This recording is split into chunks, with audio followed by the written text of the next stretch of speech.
Hello, fellow true crime lovers, and welcome to the Redacted Archives, where we explore true crime cases that disturb, unsettle, and linger long after the story ends. In the gray and final decades of the Soviet Union, a monster hid in plain sight. This episode unravels the true and unsettling story of Andrey Chikatilo, also known as the Rostov Ripper. A quiet school teacher who mutilated and dismembered his victims, most of whom were children, and at times engaged in acts of cannibalism. Warning: this episode contains factual descriptions about serial killings, including graphic violence, mutilation, and sexual pathology. It is presented strictly for educational and historical purposes. Viewer discretion is strongly advised.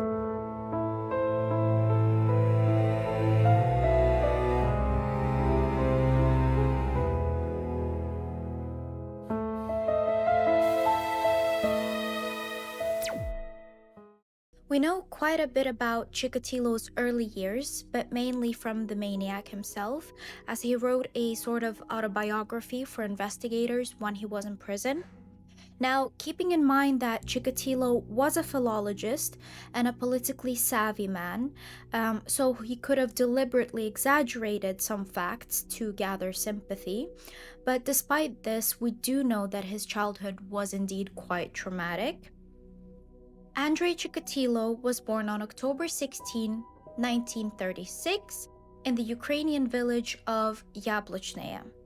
His parents were collective farm workers who lived through the catastrophic famine of 1932 to 1933, when millions of Ukrainians starved. Chikatilo later claimed that during this period, his older brother, Stefan, was kidnapped and eaten by cannibals, which was driven by hunger. A story that his mother used to frighten him into staying at home. However, a lot of historians have investigated this fact and found no evidence of his brother ever existing. So they do believe that the story was most likely fabricated by his mother as a cautionary tale to get him to stay at home. Now, Chikatilo survived both a mass famine and the devastation of World War II, experiences that defined his early years.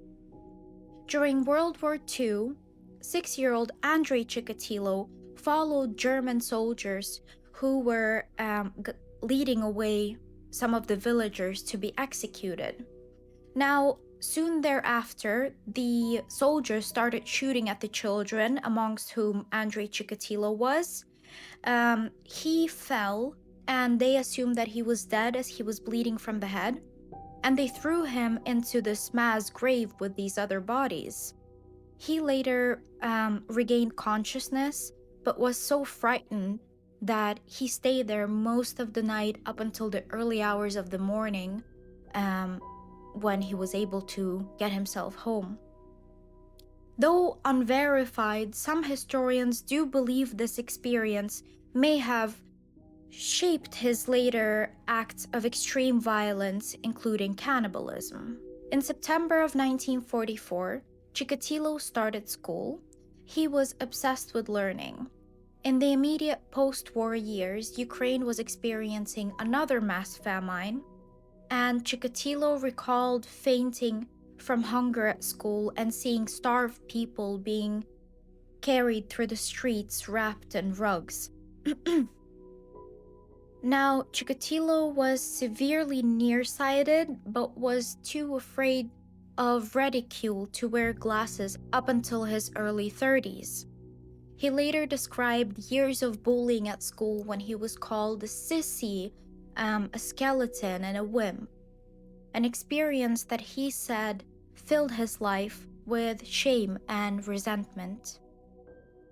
Now, Chikatilo recalls that he was afraid of intimacy and never had a girlfriend as a teenager. He also recalls one case when he slipped up when conversing with a neighborhood 13-year-old girl he saw her blue pantaloons peeking from under her dress. He described that he just felt the urge to tackle her down and laid on top of her. Um, Now, he does state that he didn't touch her, nor did he try to undress her, but ejaculated only from this act of tackling her down and laying on top of her. Around the age of 18 years old, Chikatilo did attempt to engage in sexual intercourse a few times. However, he describes that he was never successful and struggled with his erections.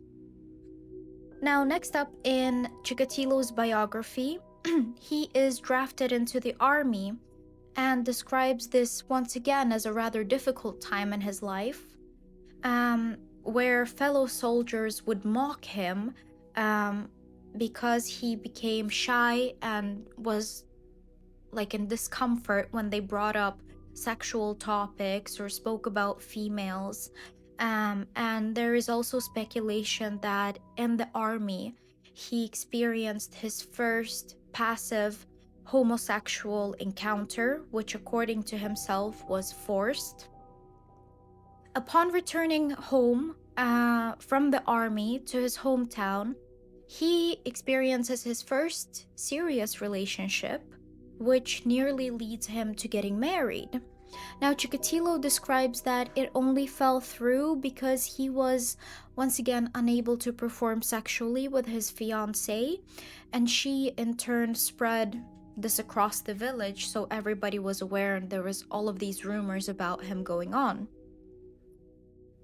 Chikatilo, of course, from the embarrassment, decides to move, and he moves to a city called Novocherkassk, where he secures a well-paid engineering job at a telephone station and simultaneously begins volunteering as a newspaper reporter.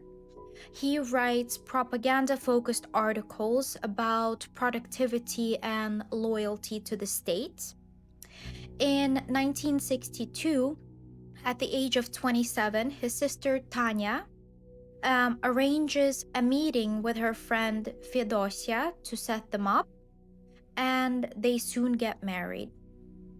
According to his wife Fedosia, the couple had no intimate relationships prior to marriage, which at that time was quite common. Now, only after the wedding did Fedosia realize that Chikatilo struggled with sexual performance and realized that without her help, he couldn't perform at all. Despite this limited initiative and limited capability in sexual encounters, they do go on to have 2 children. Further, Chikatilo enrolls himself in a remote program to study Russian language and literature, and once he gets his diploma, begins working as a teacher at a boarding school. Although Chikatilo was responsible when it came to his job and always came prepared to the lectures, he lacked authority and confidence, which led to his students often taking advantage of him, and due to ignoring discipline, it was rumored that his students would even smoke in the classrooms, and viewed him mostly as withdrawn and strange.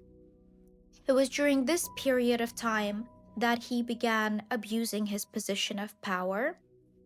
He begins engaging in inappropriate behavior towards the students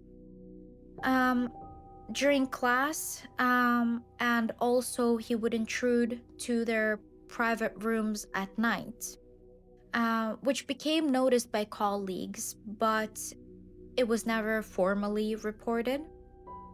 At the age of 37, Chikatilo takes a group of students to the nearby lake. Remember, it's a boarding school, so it's normal for the teachers to engage in some type of activity with the students outside of school.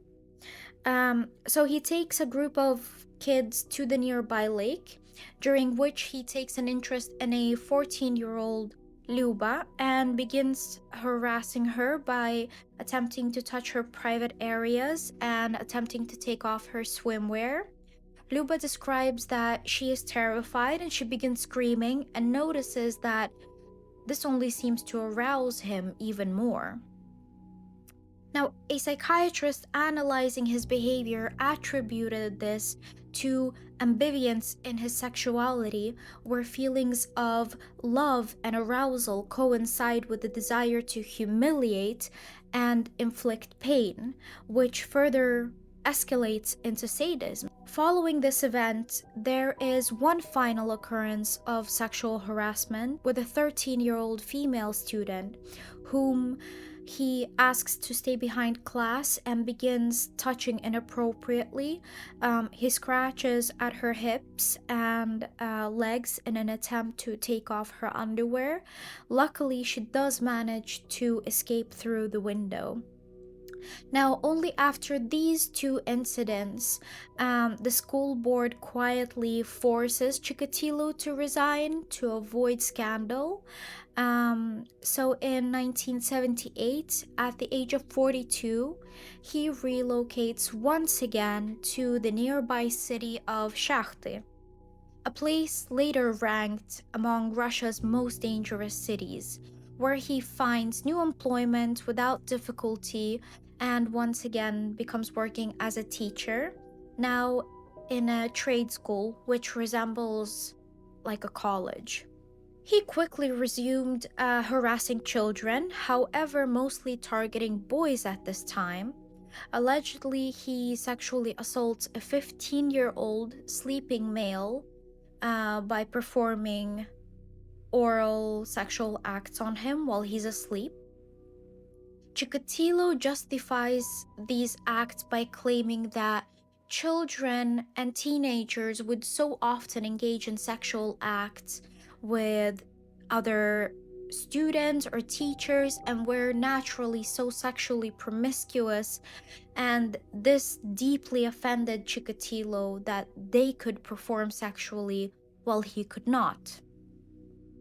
Sources suggest that Chikatilo began an extramarital relationship or an affair while he was still married at some point in the late 1970s, though the exact timing remains unknown due to inconsistent records and his unreliable testimony. In the 1978, Chikatilo secretly buys a mud house, popular and affordable at this time in Russia, with the intent to bring sex workers to this mud house. Although accounts differ on whether or not he actually did bring sex workers there, he was feeling lonely and like an outcast, and around the same time, he also gets attacked by some students from the trade school where he was a lecturer over harassment rumors. And following this, he begins carrying a knife in a pocket of every blazer. Investigators allege that Chikatilo's first victim becomes 9-year-old Lena Zakotnova, who was lured from a bus stop and led to his mud house with the promise of some candy. Once they were in his house, he proceeds to tackle her down. He ties her scarf around her eyes, undresses her, and touches her private areas, upon which she begins screaming. He stabs her 3 times, and this becomes fatal for her. During the experienced agony, Chikatilo finds himself ejaculating. He then dresses the girl back up and carries her body to the nearby lake of Grushevka, where he disposes of her. 2 days later, Lena's body is found, and a 25-year-old Alexander Kravchenko, with a prior child murder conviction, gets arrested. Despite a solid alibi from his wife and his friend, he was released only to be rearrested a month later on charges of theft. Under renewed questioning, He confesses to the murder, and Kravchenko is prosecuted. Although he later claims that his confessions were beaten out of him, the insisting that he was innocent, he was sentenced to execution and shot, only to be exonerated post-death when Chikatilo was caught. Following Lena's murder, Chikatilo is briefly a suspect due to his mud house being in such close proximity to where the body is found. And also, neighbors reported that his light in the mud house was seen being on all night, which was unusual. Also, they recover blood traces near his mud house in his yard, though it is labeled as animal blood, and the samples later vanish from police files. It's widely speculated that once Kravchenko confessed, evidence contradicting this theory was deliberately dismissed or destroyed. Later down the line, when Andrey Chikatilo is arrested, he initially also confesses to the murder of Lena, but retracts the confession later on. Although the case is included in the early trial materials, and it's added to the charges in 1992, it gets dismissed by the Supreme Court the following year, 1993, due to a lack of physical evidence. Despite strong beliefs that Chikatilo was responsible for this murder, he was never convicted for the crime, which means that neither Kravchenko nor Chikatilo in the end were convicted. Let's jump back in time to 1981. Chikatilo decides to change his profession and becomes a senior engineer, a job that requires frequent travel. With no accommodation provided, he often sleeps on train stations, where he begins targeting people in the declassed element category, as he called them. These were people that were homeless, orphans, sex workers, or the mentally ill, believing that they were easier to lure away. Most of the murders take place between 2 to 5 kilometers of the proximity to the train stations, where the screams are most likely not heard. This is how in September of 81, he kills 17-year-old Larisa Tkachenko, described by some sources as a sex worker and by others as a student. In any case, he lures her away to the woodlands. He beats her up. He bites off one of her areolas and strangles her.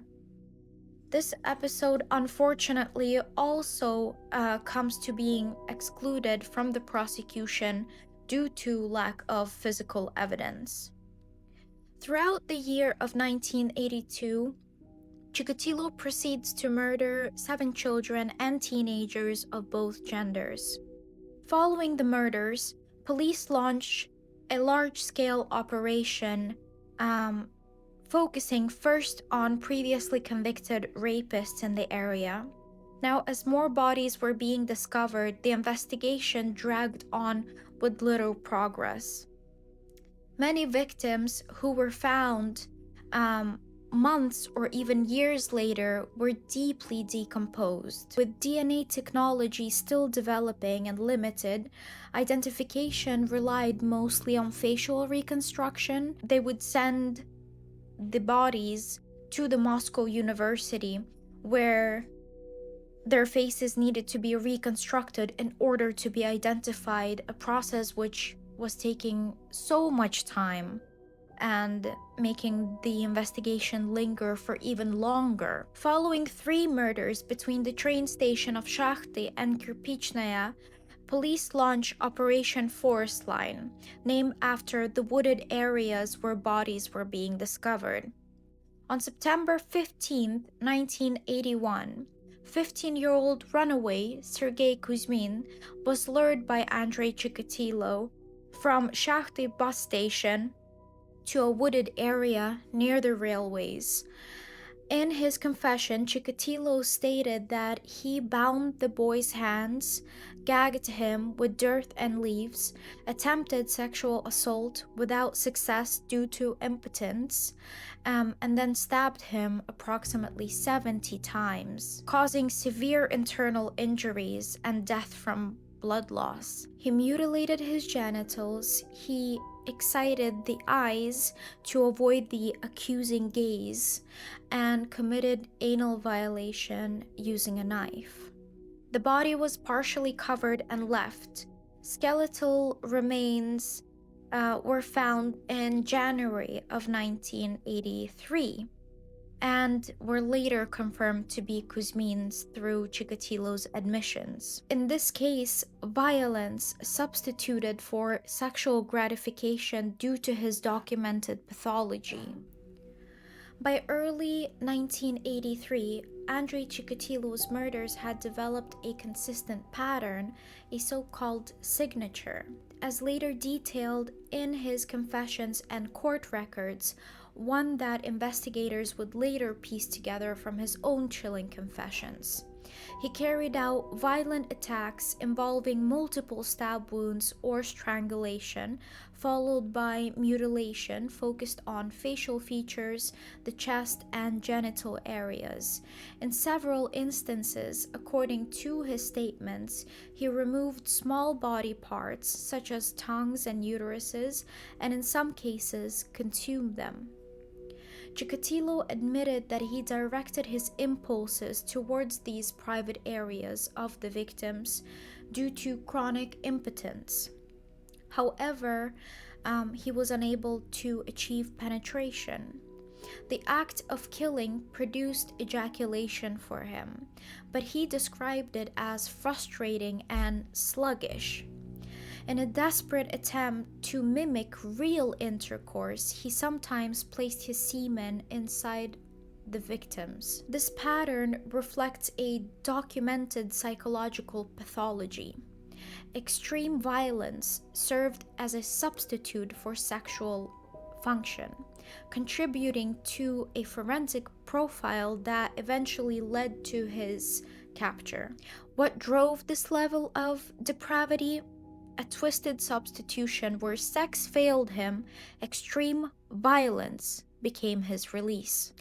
In 1983, Andrey Chikatilo's killing spree accelerated dramatically, a year that saw him claim at least 7, possibly 8 victims. Most vulnerable young people and children in the Rostov region. Among these victims was Irina Dudenkova, a 13-year-old female who, according to some sources, was the sister of his previous lover. She had been diagnosed with oligophrenia, which is an old-fashioned term for intellectual disability. He also claimed the life of his youngest victim, Igor Gutkov, a 7-year-old boy. Another victim who became quite significant for further development of the case was Sergei Markov, a 13-year-old schoolboy. He was lured off a train and murdered, suffering extreme mutilation and over 70 stab wounds before his body was discovered 8 days later. Forensic analysis identifies traces of Chikatilo's biological matter inside the victim's anal cavity, which is retrieved for forensic testing.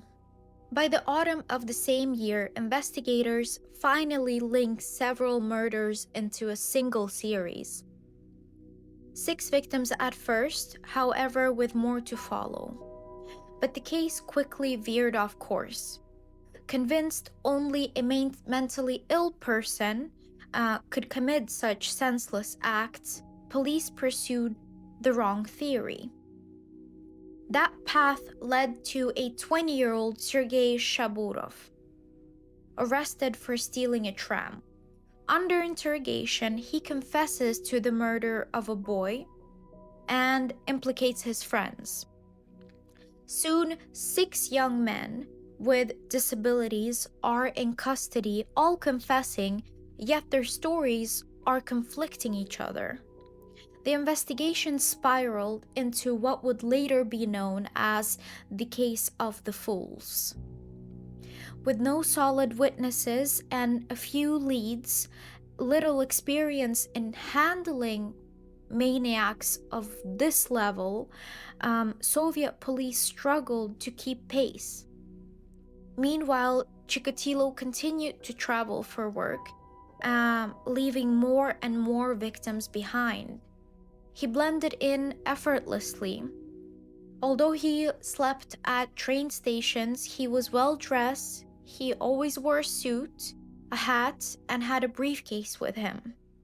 He would rotate between brown, gray, and black suits and carried knife in each one of those suits, along with rope, soap, and Vaseline, tools hidden in plain sight where he moved from station to station. Between 1981 and 1982, Chikatilo's wife notices his sexual dysfunction is getting worse until intimacy disappears from their relationship altogether.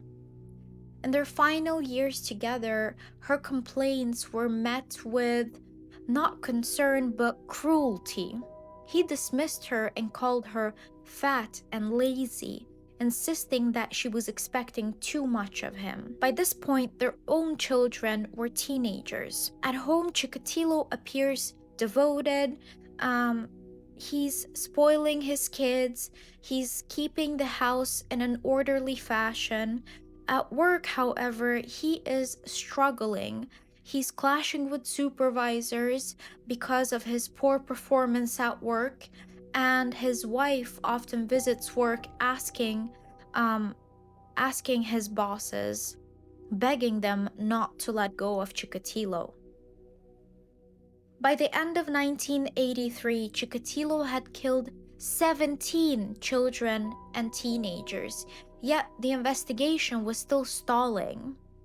By 1984, he left almost no evidence, except for one murder of Sergei Markov, whom we mentioned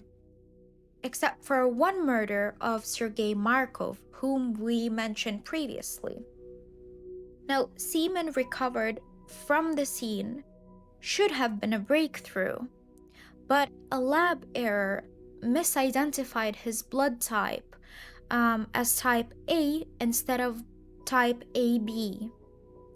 To cover this mistake, investigators invented a so-called paradoxical marker, falsely claiming that Chikatilo's bodily discharge differed from his actual blood type, describing a phenomenon that doesn't exist in real life. Now, this was fabricated to justify the faulty results.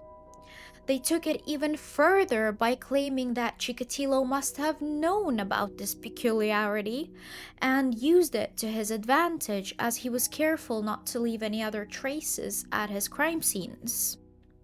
The case once again is driven into the wrong narrative, as police are focusing on a suspect now with the blood type A.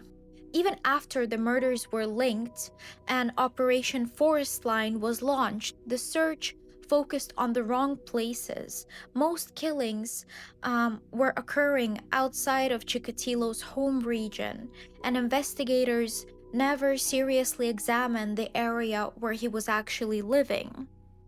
Instead, police chase broad theories: mentally ill suspects, prior offenders, medics, police officers, gay men, and truck drivers. One theory alone led to over 160,000 truck drivers being scrutinized. Despite the mass effort, the hunt was still built on a false narrative. They were testing these individuals looking for a suspect with blood type A. As his crimes are growing more brutal, March 24th, 1984, marks another turning point. In Novocherkassk, Chikatilo meets a 10-year-old Dima Plashnikov near a kiosk. He entices him with the promise of a stamp collection at home. They agreed to meet in the same spot later that day. On his way back to the kiosk, Dima briefly crosses paths with his grandfather, who misses Chikatilo by minutes. This was the closest anyone ever was to saving Dima from what was about to come. Chikatilo leads the boy into the nearby forest and kills him by stabbing, while engaging in mutilation of certain body parts associated with sexual intercourse. 3 days later, Dima's body is found. Now this time, there are witnesses who come forward and state that they saw Dima with a man. This allows police to recreate their first composite sketch. In 1984, the main investigator, Isa Kostayev, turns to psychiatrists for their help to build a profile on the killer. Now, Dr. Alexander Bukhanovsky immerses himself in the case. He visits crime scenes and studies the murders in detail. From this, he builds a chilling profile. According to his profile, the killer is a discreet man, reserved, around 40 years old, is educated, likely a teacher, married late in life, he's physically unimposing, and frequently travels for work. Neither schizophrenic nor homosexual, but a psychopath based on particular changes in his character, which have reached a tendency of sickness. Over time, the profile expands into a 10-page document, becoming an almost exact psychological portrait of Chikatilo. By autumn of 1984, prosecutors and police join forces, flood the streets with patrols in stations, parks, and transit links where the bodies were being found. That September, officers noted a strange man at a Rostov bus stop carrying a brown briefcase. On a tram, he was harassing females and was telling them that he was a lecturer. When he steps off, he is arrested. Now, inside his briefcase, they found a knife, rope, Vaseline, and towels. He insists all of these objects are innocent, tools for work, grooming, and protection. His blood type is taken and comes back as AB, not A, which investigators were looking for, and after 15 days in jail for harassment, he is released.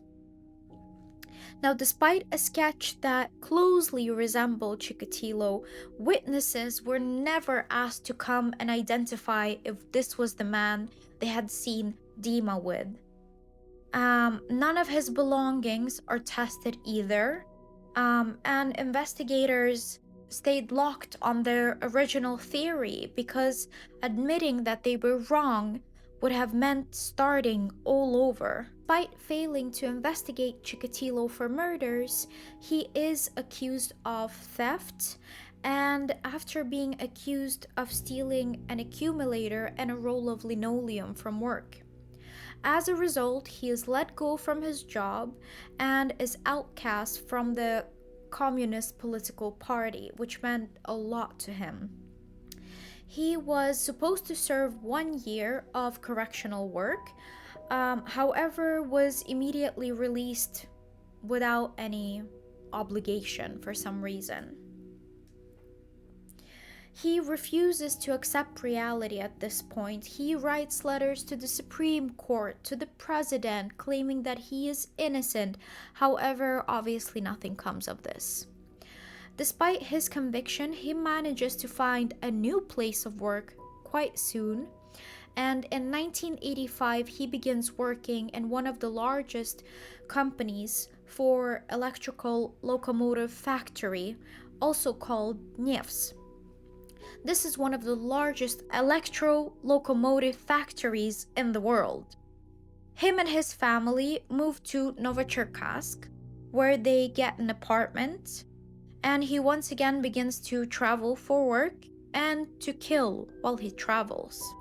In the mid 1980s, Chikatilo joins the Soviet volunteer Trushniki, a group that assisted police by patrolling public areas.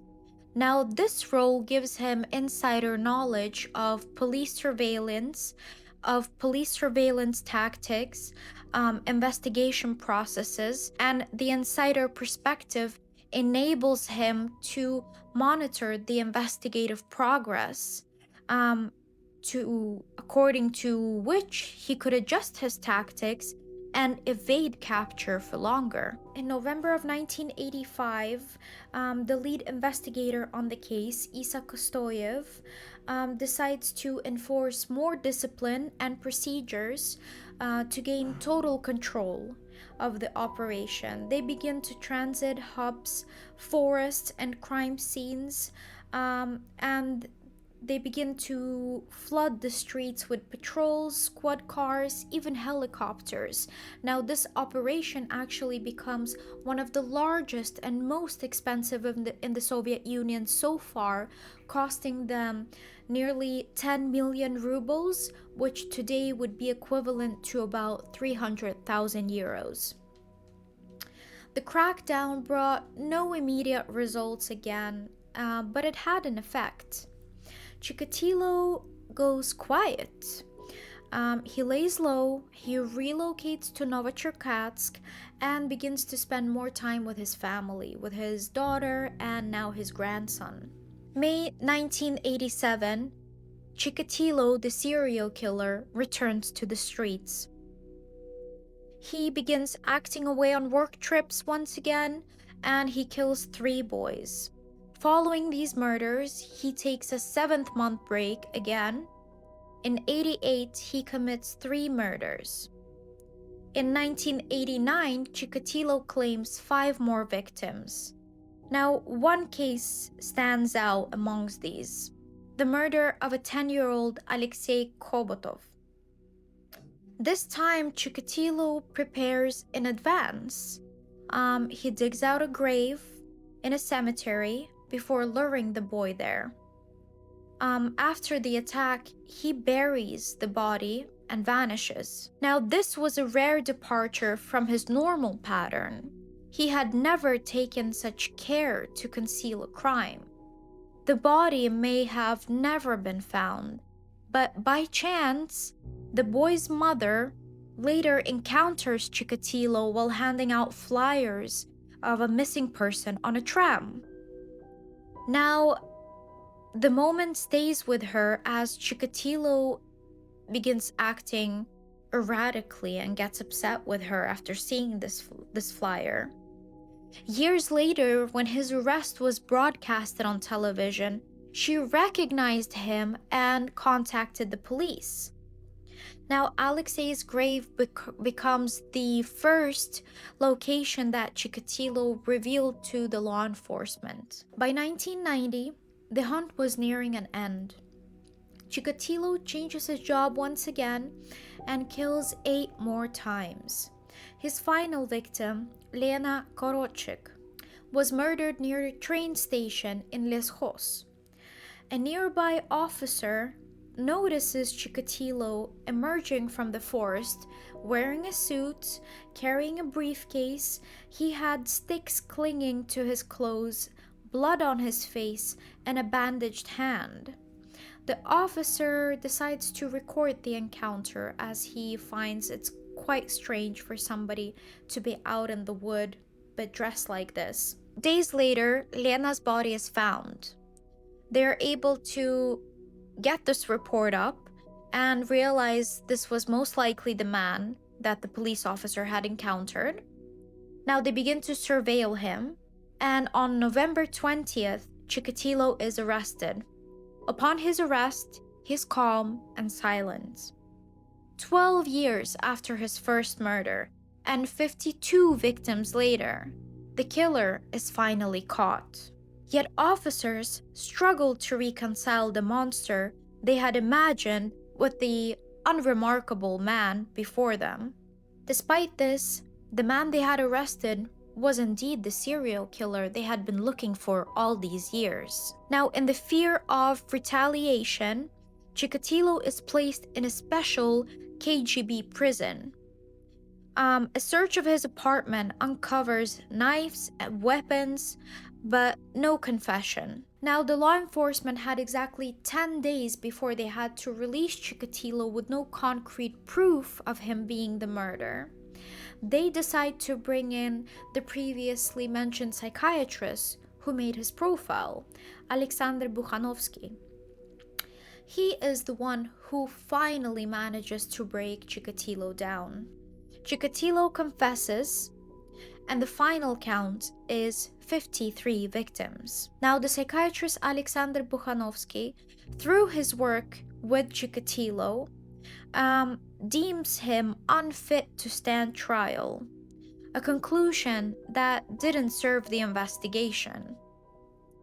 A 3-month evaluation in Moscow ultimately declares that Chikatilo is sane and fully responsible for what he has done.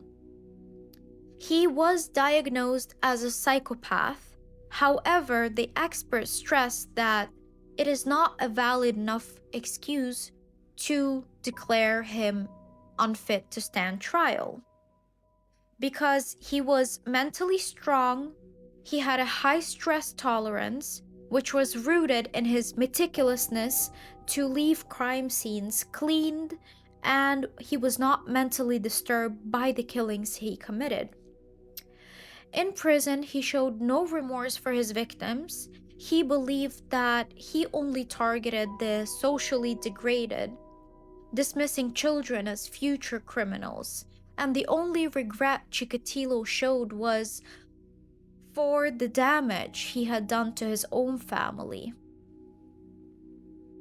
Now, Chikatilo's trial begins in April of 1992 and is held publicly. Fearing violence from victims' families, authorities place him in a metal cage inside the courtroom, which becomes the first of its kind in the USSR. The proceedings are chaotic and emotional, marked by screaming, fainting, and constant disruptions. At first, Chikatilo remains silent and detached, but as the trial is dragging on, his behavior is shifting. He begins shouting, performing, and provoking the court by undressing completely, seemingly trying to appear insane. After 6 months, he was found guilty of 52 murders and sentenced to execution. A verdict met with applause. I'm going to insert a little clip from the court hearing here. You can listen to it. Не назначить ему единственное наказание, которое он заслуживает, исключительную меру наказания, и приговаривать его к смертной казни. After years of failed appeals, Chikatilo is executed on February 14, 1994. How romantic. Chikatilo was executed by a bullet to the back of the head, leaving behind him the reputation of the most brutal serial killer in the USSR. And so, after more than a decade of terror across the Soviet Union, Andrey Chikatilo's reign of violence ended, taking with him the confessions of 52 murders, though the true number may never be known. Yet the real story isn't just about the killer. This episode has been about the 12-year hunt that gripped the Soviet Union, about the investigation missteps, the blind spots that let him operate for so long, and above all, the real people whose lives he ended. Children, teenagers, and young adults who never made it home. Their names deserve to be spoken. Dmitry, Sergei, Irina, Inessa, and dozens more. True crime reminds us to remember them first. Thank you for watching. Take care.